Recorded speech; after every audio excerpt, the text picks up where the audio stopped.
Okay. Hello. Hey. Hello, everyone. Hello. Hello, I hope you can hear us. Can you hear us? Everyone out there, we are transmitting live from Berlin, from our studio here. And we're so fun that all of you are here. Hi, Philips. Hi, Astrid. And hi, Victoria. And Raisa. Hi, Mom. You're doing great. So. And I hope. Oh, yes, they can hear us. Okay, very so good. Very good. There's a little bit of delay, but we will try to answer questions as soon as possible. But during the presentation, if you have any questions, you can just ask them in the chat anytime, and then we will try to answer questions after. So, yay, Oscar! Hey, Oscar! Okay. Oh, that's great. Oscar is in New York. Okay. Wow. Cool. Okay, very good. We can see ourselves here. Okay, do you want to start? Yeah, sure. I'm Linnea. And my name is Leo. And we have a studio that we call Non-Human Nonsense, where we work maybe in a field called speculative design, or design for debate, or maybe discursive design. And we often work with the relationship to the non-human. Oh, Shiyu! Hi! And we try to challenge the common sense. So that's why we call non-human nonsense. Mm-hmm. And our background is that we're from Stockholm, Sweden. And I have been studying industrial design, and you were studying physics there. And then we met and started to work together somewhere in between, like science and art maybe. And then we went to study together for our masters in London. So now we live in Berlin and have a studio here. But today we're going to present a project called Planetary Personhood, which is part of the Dutch Design Week, which is going on this week. And Planetary Personhood is an interplanetary campaign pursuing radical space decolonization. The project proposes independent personhood for the entire planet Mars and considers the possibility of solidarity with the entities that are already there, the stones. Yeah, and this project is also showing, we have an online exhibition also, that's we linked in the description of this film. Yeah, so we're going to start with showing the concept film, and then afterwards we'll see you again, okay? Planetary Personhood, a universal declaration of Martian rights. Planetary Personhood proposes radical space decolonization to explore ways of not destroying another planet. The project suggests personhood for the planet Mars and considers the possibility of solidarity with the entities already there, the stones.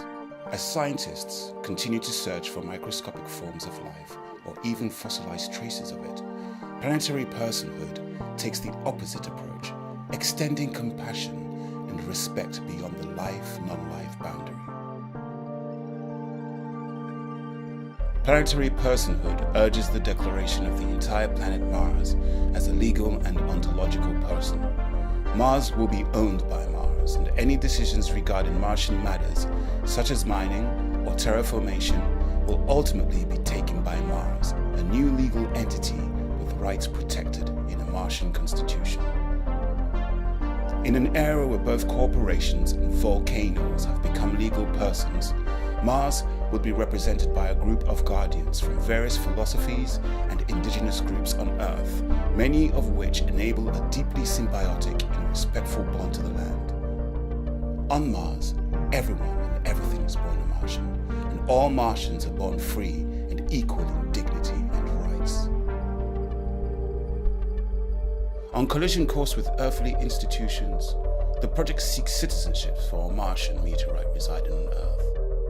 ALLANI Hills 84001, blasted off the Martian surface by the impact of another meteor 17 million years ago, roamed the solar system and finally landed on the international continent of Antarctica 13,000 years ago. After first encounter with humans in 1984, Alan was carefully studied by scientists, leading to the announcement that he contained evidence of life on Mars. Today, Rock 84001 speaks to us across all those billions of years and millions of miles. It speaks of the possibility of life. We will continue to listen closely to what it has to say. It was later decided that it was unclear what Alan was saying about life.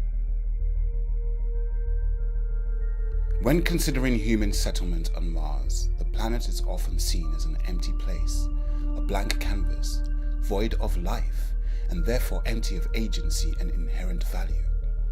Mars is the ultimate desert, our new terra nullius, where humankind can once again carelessly manipulate the world to our liking.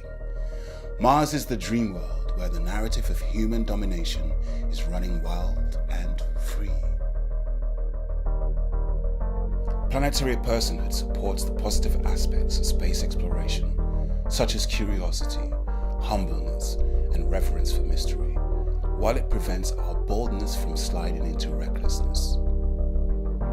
Cherishing Martian geodiversity and employing a strategic anthropomorphism could lead us to a new relationship with the land, and while this practice doesn't provide immediate answers, it frames a certain Martian mindset. What forms of presences and absences are supported and constructed by particular activities? Who is allowed to maintain their current form? Can respecting Martian ways of being move us to reconcile with earthlings?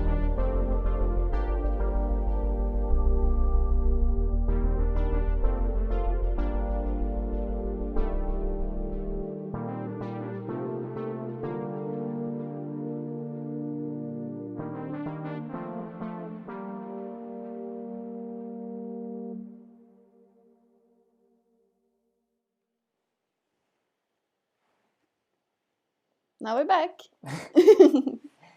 And yeah, hi Diane and hi Rosa. So Planetary Personhood is a suggestion which is somewhere between the utopian and the nonsensical. It's intended to create a discourse or enable a discourse on the narratives of space colonization, but also to find another way of relating to a planet or another way of relating to non-human beings. It's an attempt to try to push our philosophical and legal frameworks to their extreme, to reveal the underlying layers of ethical or politics, for example. But it's also an attempt to see just how deep the ecological crisis that we're in is going. Maybe it runs all the way to how we relate to matter itself or to stones, maybe.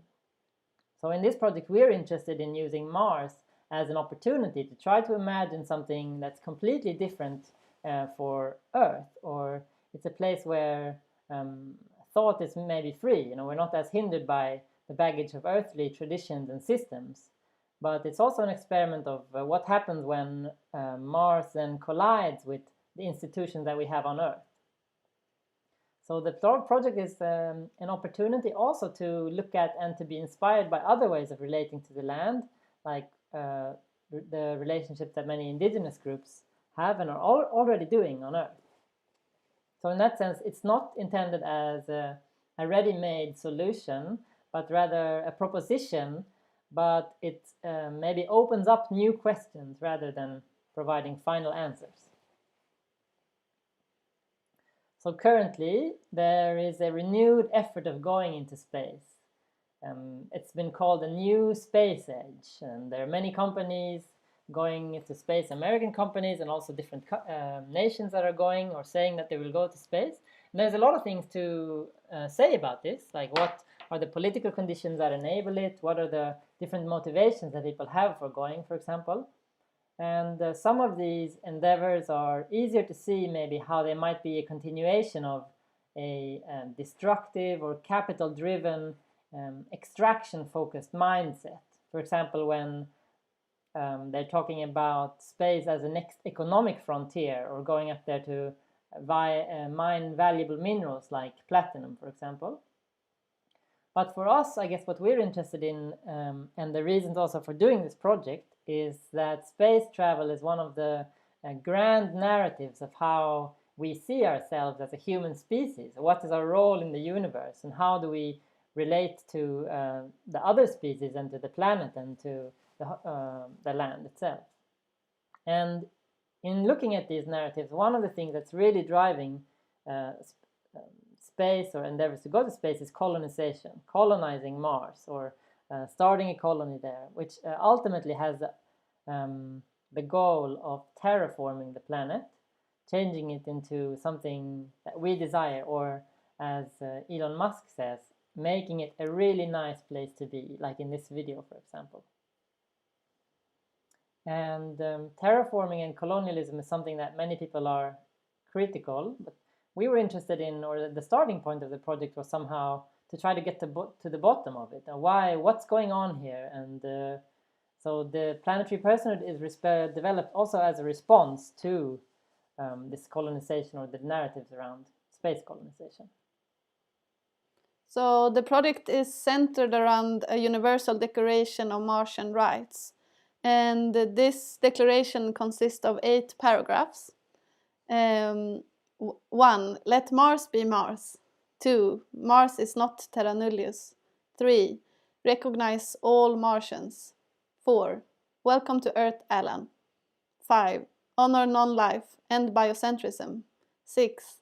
Stones are our ancestors. 7. Respect other ways of being. 8. Martian matter matters. And the project asked the question, can we be kind to a planet even without life? And with that we mean both as in without what scientifically is called life, but also without the concept of life. So can we build ethics that's not centered around the concept of life? So the first paragraph, let Mars be Mars. Through independent personhood, Mars would be owned by Mars, and any decisions regarding Martian matters will ultimately be taken by Mars, a new legal entity with rights protected in a Martian constitution. This could include large-scale issues such as settlements and colonies of earthlings, geomorphological alterings such as mining and extraction of minerals, manipulation of planetary systems such as atmospheric composition and water presence. So this paragraph is something that comes out of a legal movement that's called Rights of Nature. And it's been going on for a while, but around 2014, there was a big breakthrough at New Zealand where a forest or a national park called Te Urewera was transformed and created as a legal person. And this also then happened in 2017 with this mountain or this volcano called Mount Taranaki. So this means that it's created a new legal personality in its own right is created.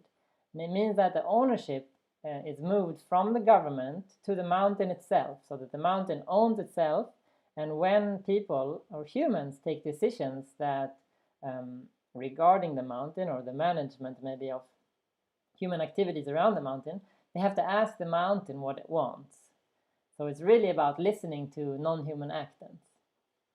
And this is partly a legal construction to try to protect the environment. It means that the mountain suddenly has legal standing, that it can be represented in court or represent itself in court without being like by proxy represented by any human. So there are no human rights that have to be violated before it can go to court. It can go to court directly. So, but this also comes from the Maori epistemology or the cosmology, where Mount Taranaki is a personality or is a deity. And what we are very excited about is that the legal texts in New Zealand are actually very progressive. They're really talking about things from this indigenous perspective and about a kinship relationship to the land. And they include these Maori concepts like mana, for example, or having spiritual connections or responsibility to the land, or the role of humans in the ecosystem in these places. So on New Zealand, it starts in the Maori worldview and then goes in the legal direction. But on Mars, for example, maybe it could start in the legal direction and then transfer over to a view or an ethical direction. Yeah, and also on other places on Earth. Yeah. We could start from that. Mm-hmm. So practically the way that this could work to be compatible with human decision-making processes is that the direct communication of the will and the intention of Mars would be deferred to a group of human guardians or custodians. This is something that they're doing also in New Zealand, both for the volcano and the national park. And it could be thought of maybe similar to a board of directors, for example. And this group thinks deeply about what is best for Mars and strives to uphold Mars's fundamental rights. We spoke to a legal expert on this. What does it mean? Like, what would the rights of Mars be and how would they be upheld? And she said, yeah, but Mars has a right to be Mars, and Mars doesn't want to be violated. So Planetary Personhood suggests that this group of guardians could be composed of a diverse set of people from different knowledge systems, like representatives of indigenous groups and philosophies on Earth. So it's really an opportunity to form another relationship to the land, or a deeply symbiotic or respectful relationship to Mars. So it's really an opportunity, we feel, to learn from the indigenous groups on Earth. And maybe another thing to note also is that the needs for this group of guardians is not really something that comes from a Maori perspective. It comes in the collision with the Western system, that the Maoris for themselves, they didn't need to have like these institutionalized guardians, for example, to be able to manage human activity, because ultimately it's about managing human activities and not about managing Mars, for example. Yeah, so Tamati Kruger, who was the chief Maori negotiator for the Te Rivera Act, says, fulfilling your obligations and your kinship relationship with the land, that's what it is, not an ownership or a property relationship. And the next paragraph is called Mars is not terra nullius. When considering human settlement on Mars, the planet is often seen as an empty place, a blank canvas, void of life, and therefore empty of inherent agency and independent value, yeah. So Mars is the ultimate desert. It's our new terra nullius, where humankind can once again carelessly manipulate the world to our liking. Mars is the dream world where the narrative of human domination is running wild and free. This is the second paragraph of the declaration. So terra nullius is a colonial term. It's a historical term that was used by the settlers and the colonizers of Australia, for example. It basically means no one's land or no man's land, because the indigenous groups did not have the same concept of ownership or territory. So then it was free for the Westerners or the Europeans to come there and to take the land. What they thought it was. Yeah. So we can see that when we're talking about colonizing space, it's a continuation of the same values and the same ideas that drove colonialism the last time we pursued it. And the colonial project was a lot about extraction of wealth also, just like the narratives around space now. Extraction of gold and silver and different resources. But it's also driven by narratives of progress and ideas about development that is in some sense thought about as an unavoidable development. It's unstoppable somehow. The spreading of civilization is something that must be done. And this can be really seen in this John Gast painting from 1872, where the superior Americans are bringing the light and the telegraph cable and the school book here across the American continent. And the indigenous groups and also the non-humans, there's a little bear there in the corner, for example, and also the buffaloes, I guess, are really denied rights to the land because they're not seen as using the land correctly. So because they did not use it correctly, they were murdered and dispossessed and systematically oppressed for hundreds of years, and are continuing to be also today. And the settlers, as they roamed across the American continent, they also undertook similarly massive terraforming projects, transforming the great plains into cultivated land, logging the forests, hunting the buffaloes almost to extinction, and draining the swamps, for example. And this is something that partially devastated the biotopes and the ecosystems, But it also really shows how the link between social and ecological justice was really strong, or is really strong. That the buffaloes, for example, were politically or militarily motivated. The hunt was the way to suppress the opposition of the indigenous Americans or the indigenous groups living there, that they knowingly destroyed the ecosystems. And yeah, in the end, maybe about creating a world where it's all the same, or everything is like England, maybe. Karin Barad says, ethics is not a concern we add to the questions of matter, but rather is the very nature of what it means to matter. And recognize all Martians. So going beyond the life-non-life boundary and blurring the subject-object divide, Planetary Personhood recognize all the native inhabitants of Mars as Martians. And this includes all parts, objects, structures, phenomena, matters, and moons. And Mars cannot be owned. Martians, yeah. Martians cannot be owned, and their presence should Mars. should be taken into account by all human visitors to Mars. So the project is trying to move beyond dualistic thinking. When it comes to subject, object, life, non-life, being, and non-being. And on Mars, everyone and everything is born a Martian, and all Martians are born free and equal in dignity and rights. 4. Welcome to Earth, Alan. So experimenting with how this thinking would collide with earthlings and earthly institutions, Planetary Personhood seeks citizenship for a Martian meteorite currently residing on Earth called Alan Hills 84001.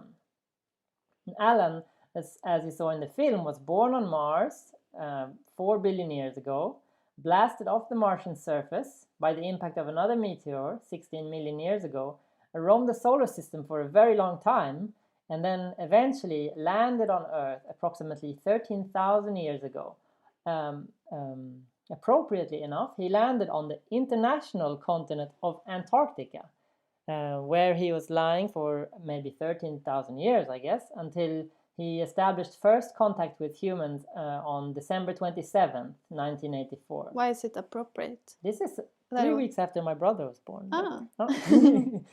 Well, it's appropriate because it's an international continent, so maybe he chose that continent to say something about that we have to collaborate, I guess, to speak with the Martians, or that we should look beyond nationalistic ideas. But after careful study by human scientists, so they picked him up on a yearly mission to Antarctica, and then in 1996, it led to this announcement by Bill Clinton even that Alan was found to carry the fossilized remains of primordial bacterial colonies that were interpreted as evidence of life on Mars a very long time ago. So this is why we also find Alan very interesting. Yes. So he talks about this link between how before maybe he was just seen as a stone or a meteorite, and then they found these tiny traces, tiny fossilized traces of something that looks like bacteria even on Earth, and then Alan is seen as something super valuable, like that requires a statement of the president. And I think that we're interested, I guess, in the boundary here between life and non-life, that there are many systems seen as non-living systems or mineral systems, for example, that also, it's not really clear where the boundary between life and non-life is going. So what happened with Alan was that after a while, they sort of decided that it was a little bit unclear what he was saying about life, I guess, or there wasn't really any scientific consensus around the question of what he's saying. But Planetary Personhood, we welcome Alan as a part of a Martian delegation that carries a message about a reality that lies beyond both life and non-life. So, in the project, by seeking citizenship for this alien, or this alien messenger, the project attempts to challenge the limits of our institutional systems of categorization. And we are at the same time recognizing that this division between beings who have rights and objects who are seen as property maybe says more about our systems than it does about how Alan exists or how we can relate to him, for example. Mm. You lose your passport, you're dead before you die. Federico Campagna says. And number 5, honor non-life, end biocentrism. So biocentrism is the ethical view that divides the world into living beings and inanimate matter, seeing life in any form as valuable and worthy of attention and protection, seeking to protect species from extinction and valuing biodiversity and wildlife. So on Mars, the absence of life reveals that biocentrism still maintains an underlying relationship to matter as a mere resource. A thought that enables an extractivist mindset focused on short-term goals of power and profit. And focusing on life means that humans can do whatever they want on Mars, and that overlooks our deeply entangled state of interbeing that includes everything, and even non-life. So focusing on biodiversity also misses the fact that there's a lot of diversity on Mars, which is geodiversity, which you can see on the map here. Yeah, that's right. And I know that this is something that we were really inspired by also in the project. Like you were always saying, for example, that you felt like Mars is a place where nothing is happening, or it's like a dead space. But in fact there's a lot of things happening there. There's winds, there's Mars quakes, volcanoes. Yeah, things are moving and doing things, even though there are no life there. So instead of looking at a completely red or a flat map of Earth, for us this map, Mars, a map of Mars, this geological map really inspires us to see that there's probably so much complexity and diversity and a richness and beauty also going on the planet Mars. And all of that would in one way be destroyed or changed if we would terraform the planet, for example. Because terraformation is like a really, really destructive process. And Catherine Yusuf says, a new language of the Earth cannot be resolved in biopolitical modes of inclusion because of the hierarchical division that mark the biocentric subject. And what does this mean? Maybe it means that we cannot figure out a new way to relate to the Earth by trying to include more and more beings into our system somehow, because the biocentrism, or focusing on life as something valuable, is a hierarchical division, or it divides, it creates a hierarchy where some things are seen as valuable and some things are not seen as valuable. Right? Mm-hmm. Stones are our ancestors. We usually think of humanity as consisting of a set of human bodies, but if we look deeper, we see that if it wasn't for all of the animals and the plants and the mushrooms and the microbes, for example, there wouldn't be any humanity at all. So even looking at our own bodies, we can see that our bodies are constructed of the minerals and the mountains and even the wind and the sunshine. You know, if you remove the wind out of the body, it cannot exist anymore. It's dependent on it. And also stars. That's right. So we are also made by the stars, right? So in this sense, you can also see that humanity then consists entirely actually out of non-human entities. And you could say then that attending to the needs of non-humans is actually also attending to the needs of humans, for example, which maybe some people like if they like attending to the needs of humans. Yeah, if they are anthropocentric. Yeah. But to us, this is also interesting to think about it in the context of Mars, because usually we think about the Earth as this closed system, and that we can maybe easier see how on Earth there's this really strong interconnectedness between all of the different animals and the Earth, you know, and the atmosphere and the COVID virus, and, you know, everything's sort of in a big mess. But usually we think that this ends by the edge of the atmosphere. But of course it doesn't, you know, it goes all the way out to the edge of the solar system and to the edge of the galaxy and ultimately to the entire universe in this this mutual net of interdependence.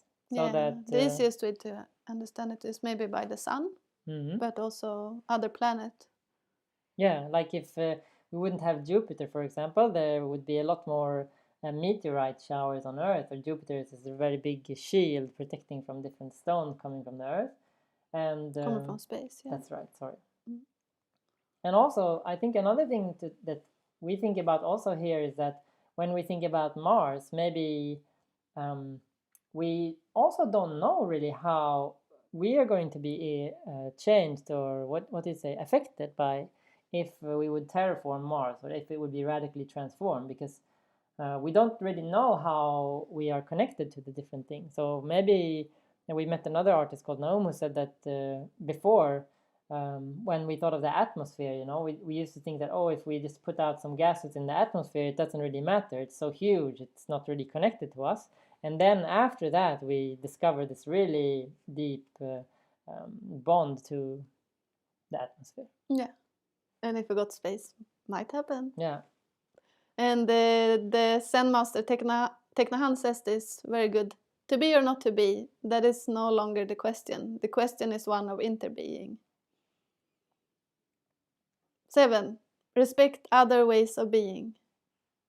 So what we've done in this project is to try to use a method of strategic anthropomorphism to enable empathy and respect for other ways of being. And this is something that's called for by the contemporary philosopher Jane Bennett. And this method exploits a glitch in the human psyche, which is the innate tendency to attribute human traits or emotions or intentions to non-human entities. So because we are human, we are unable to escape our way of accessing the world, and we project humanity constantly onto other things like Mars or Martians, for example. But this doesn't mean that that's not really like a proof that Mars or meteorites, for example, does not experience reality in a certain way. We actually cannot even know. We cannot know how they experience reality, or if they are driven by agency or volition or a purpose, for example. But for us in this project, we are interested in trying to imagine this otherness, even from our inevitably human perspective, because trying to imagine how a stone experiences the world maybe opens a sense of mystery or a curiosity, and that position is much more constructive for compassion, for example, or a relationship that is more constructive, I guess. Yeah, more kind. Yeah. So number 8, this is the last one. Yeah. Martian matter matters. So now, as we blast out of Earth with renewed efforts to step into the unknown, why we go matters. So what sort of meteorite do we want to be? Our attentions direct our actions, and our actions continuously reshape the path of evolution for both living and non-living beings. So if we don't change ourselves and our mind before we go to Mars, space is not going to change it for us. We are a continuation of ideas, habits, and processes built up over generations. But we do have some responsibility in which ones to cultivate and which to abandon. And planetary personhood as a declaration doesn't provide immediate answer, but rather it poses a series of questions and frames a certain Martian mindset. So one of these questions is, for example, what forms of presences and absences are supported and constructed by particular activities, or who is allowed to maintain this current form? So this is maybe a mindset that asks a different type of question, or sort of embodies a different way of relating to the Martians.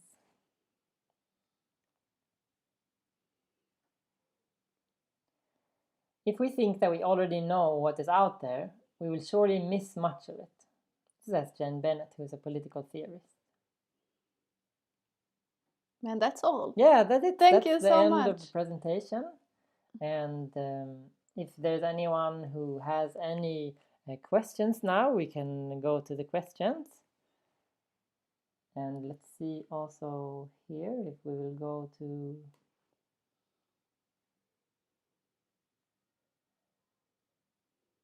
Yeah, I'll just keep here on the presentations, I guess. No. No? Where I go? To this one? Yeah. Okay, only us. Okay. No, it's only us. Okay, very good. Okay, so we're waiting for your question because it's a bit of a delay. We're hoping that you will have some questions. But we could also ask, we also have this question that came up from Phillips when he saw the project the other day about this relationship between humans as, or beings with rights and humans, beings with rights and objects as property. Which, do you want to say anything about that? Not sure, we got the question. Okay. Yeah, we can say. Okay, Yeah, we can say. Sorry, I was just looking at all the questions, but we can say. No, we can come back to it. If you Okay. want. So Oscar asked, "Do you have any plans of showing this project specifically to children? If so, would it take a different format?" Yeah. We don't have any current plans showing it to children. Would be great to do it. It feels like it's already quite nice for children, but maybe not because it's. I think it's very theoretical, though, don't you think? Oh, or yeah, there are maybe. many, like, would you say it's strategic anthropomorphism to children? Huh? No, maybe not. Maybe not. But I guess they could just experience it. Oscar, if you have any suggestions about which children that would like to see it, you're very welcome to tell us. Yeah. Right? Do you have any other thoughts about this? Showing it, I would love to show it to children. Yeah.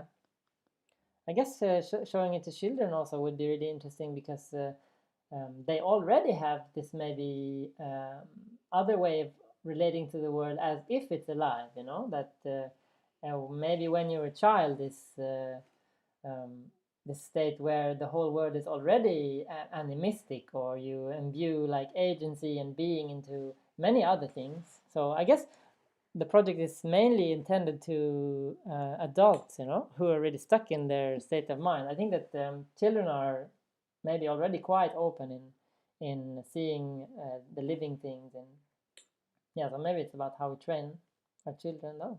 Yeah. Thank you all also. I'm happy for all the comment.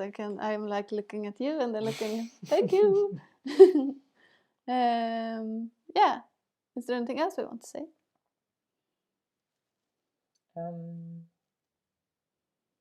Maybe you can talk a little bit about what's going on at the Dutch Design Week now, happening after this, or what's left at the exhibition there. Oh yeah, tomorrow we're having the live chat. You're thinking about between 12 and we don't know. For a little while, come at 12. We can send it a little bit after, but if you go to the live chat, you can ask more questions. And last time we had a very interesting discussion, so everyone's very welcome tomorrow at Friday. And otherwise, what's next for the project, Linnea? Oh yeah, we want to make it physical, right? Yeah, I was also thinking about this, maybe trying to find the different guardians. Right? That's maybe how the next step for us would be, to try to maybe reach out to different people. It could be all of you, for example, or it could be different philosophers or activists. So if any of these, basically if they would become guardians for Mars, I guess, so trying to experiment with how would this work, this trying to think about what Mars wants, you know, try to dig into this question and try to engage with it somehow. Yeah, I think that there's a little bit of delay here in the talk. So what do you think we should do? We can just maybe stop, or it's 6:45 now. Yeah, maybe it's time. It was really fun. Yeah.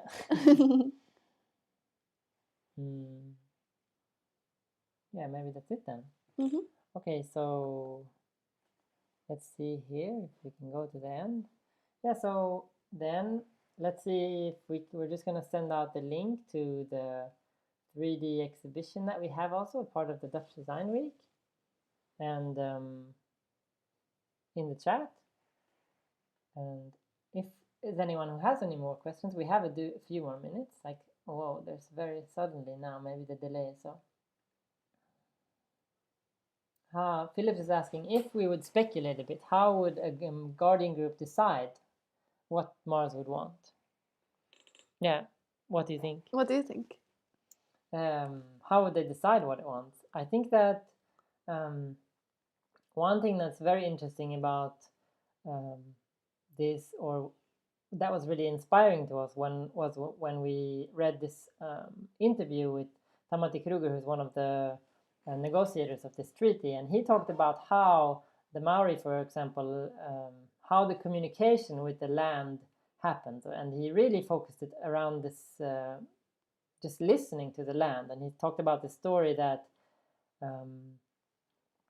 that the people who were going in the park, they were noticing things like, oh, why is there smoke on this day coming from this direction, or why are there berries on the ground? We're only in June, there shouldn't be berries on the ground. And the people who really know the land and who love the land, they can learn how to recognize these signals. So maybe becoming more in tune with the atmosphere, or not the atmosphere, but the ecosystem and the land that they're part of. And I think that this maybe becomes a little bit paradoxical on Mars, and maybe that's why also we think that it's interesting, because Mars is also a place where there are no indigenous humans, for example. Like there are no humans who have, like on Earth, these groups have long-standing relationships with the land, living over tens of thousands of years, and developing practices that are like really interconnected to the other species. So on Mars, this would be really experimental, I guess. And I think that maybe you could use different frameworks, maybe ethical frameworks, to try to develop like what is valuable, or how can we think about maybe trying to minimize the amount of suffering that the activities is doing. And I think that the Guardian Group, maybe if you would sit down with the Guardian Group, what happens is that you really have to see then how these things are interconnected. So for a forest, it's like, oh, but what does the river want, or what does the trees want, or what does the frogs want somehow? Yeah. So then it's really seeing how things are linked to each other somehow. Yeah. And it doesn't have a simple answer, I think. One thing that's really interesting is what Timothy Morton talks about as that you cannot be kind to rabbits and rabbit predators at the same time. That it's not so easy just to be kind to everything, and it's not a simple question, but it's really this network of being interdependent or intermeshed in each other. So I think it's a very difficult question to ask about how to do it on Mars. Yeah, but I think it's interesting just to have the question of what do Mars want, what do stones want. Yeah. So maybe let's go to the next question then. Should we say what Astrid said? Yeah. Intriguing. Very impressed by the thought about the other and what this otherness could be, although we cannot escape our way of thinking, understanding. Yeah.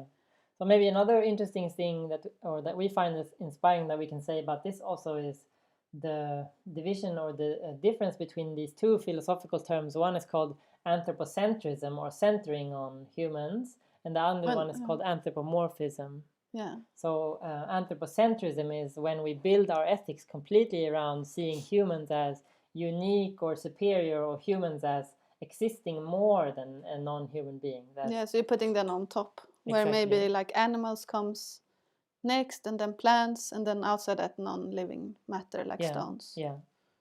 And anthropomorphism, on the other hand, is when you project your human way of existing onto other beings. So you think that they exist as humans exist. Like thinking and And I think that this is interesting because there are people that are saying that just because we can't stop being humans, that doesn't necessarily imply that we have to think that humans is the best way of existing. It's not just because it's difficult for us to imagine something else doesn't mean that we have to think that we're the best ones somehow. Yeah, that's very interesting. And there's another question here for Rosa, but she's wondering, do you think that granting legal personhood to non-human forms is something that we will see increasingly prevalent in the near future? And this is happening a lot now. Yeah, it's a very big movement. You should really check it out. It's called Rights of Nature.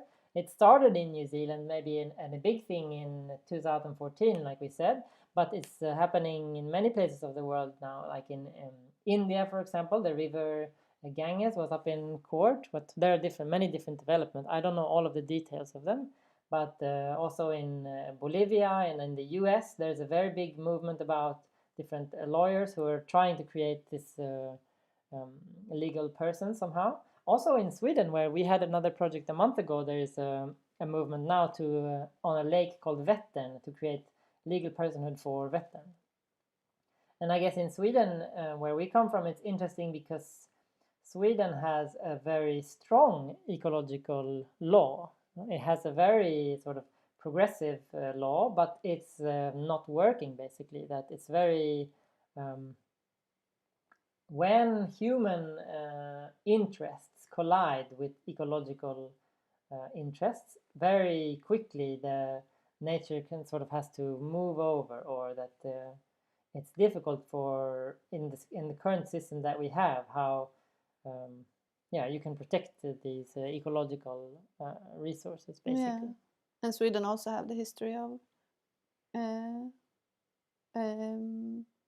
with the Sami people as well. Yeah. Like, That's I true. find it also interesting with this thought of putting the non-humans inside the legal system, that it's a bit sad that that's what's needed. It's like, oh, we don't respect other ways of being, but to do that we have to like put them into our system and pretend that they're human somehow. Yeah. So do you think we're doing that with Alan also? Yeah, of course. Yeah. But with Alan it also becomes very clear that it's a silly system, that it's just like made up, that we need passport to be able to exist, for example, and that nations is just us like humans creating weird things about power, I guess. Yeah. Maybe another thing to say also about this legal personhood is that it's currently an approach that's taken by the United Nations also in different conventions, where they are trying to use this construction to protect ecological resources. Okay. We have a few more minutes, right? 5 more minutes. So Phillips, I'm thinking about how a human relates and listens to a forest. Plants are very active, but they move super slowly if you compare them to humans. The forest can't give a response right away. It takes time to make measurements and observations on how a forest behaves and what they are expressing. To me, it seems that stones and minerals live on a different time scale than organic beings, even more slow. How long do you think we have to listen to know what the stones want? How patient can we become? yeah, it's a very good question. Yeah, it's very interesting. Yeah, it's very interesting to think about this, that we are just walking around being super quick, and like the plants maybe look at us and being like, oh my god, they move so quickly. I don't know. Yeah. And to me, I think this is one of the takeaways also from this approach, that listening to non-human beings is a lot about slowing down and trying to be open and humble towards what we do not know, or to the limits of what we can know at the moment, and really taking this maybe precautionary approach, or to not to like do the fastest all the time and to be super efficient. Yeah, and to think about your logical timescales as well when it comes to stones, that what we do now will end up in the stones of tomorrow, and what do we want to leave behind, and how do we want to be good, I guess. Yeah, and in the end also that we are the stones, that we are constructed by the stones, and that they are constructed by us. And so we are super quick stones out on a walk. Yeah, or we are also super slow, because we are the stones. So we are also this really, really slow existing at the same time. I guess there are many levels going on. Yeah. Do you have any tips about how to... another thing maybe that I spoke to a friend the other week, she says that for her it's actually easier to tune into the existence of a stone than what it is to turn into another human being. That she finds it very difficult to communicate with other humans, you know, but just having the close presence of a stone or a rock somehow, she can really tune into how it exists somehow, which I think is interesting also. Yeah, that's nice. Okay, maybe let's wrap it up. That's all of the questions that we have time for, and also all of the questions that we have. Do you want to send out the link maybe that we have to the exhibition? Yeah, sure. This one. Yeah, and then how do maybe I we do can this? just say goodbye, Do I just do and we will this? just send it in the link. Yeah, we can send it also after. This one. No, you have to click it. We can do it after.